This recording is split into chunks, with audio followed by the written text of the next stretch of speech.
Mon oncle et mon curé, un film de 1938 de Pierre Caron, scénario et dialogue de Jean Nohain, qui deviendra célèbre après-guerre à la télévision française, d'après le roman de Jean de La Brette, avec dans la distribution Annie Bleu, Alice Tissot, Suzanne de Hély, Pauline Carton, André Lefort, René Genin et Jean Temerson.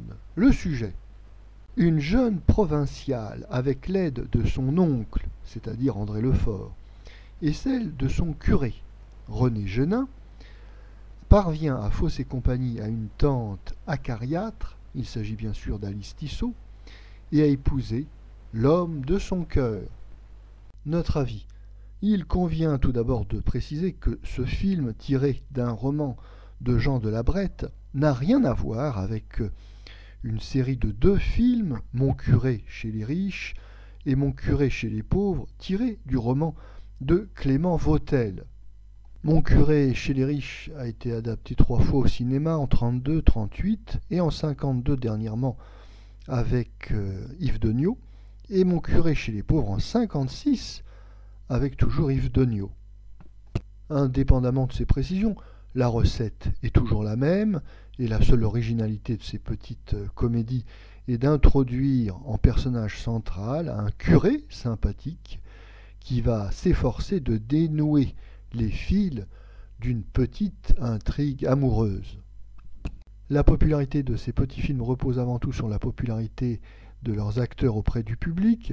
On peut même dire que ces petits films sont l'occasion pour des seconds plans du cinéma français d'avoir des rôles plus importants.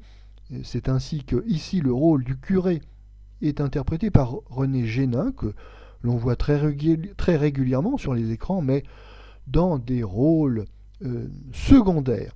Il en va de même d'Alice Tissot, qui fut surtout une grande actrice au temps du muet. Alice Tissot d'ailleurs qu'on avait vu dans Mon curé chez les riches en 1938, donc un peu dans le même emploi. Quant à André Lefort, certes, il est un acteur important du cinéma français d'avant-guerre, mais en 1939, il est sur la pente descendante et il va avoir des rôles de plus en plus modestes. Oui, malheureusement, ce type de film n'est qu'un prétexte pour montrer au public des numéros d'acteurs attendus, puisque l'on y retrouve toujours les mêmes mimiques et les mêmes postures que l'on connaît déjà pour les avoir vus dans d'autres films.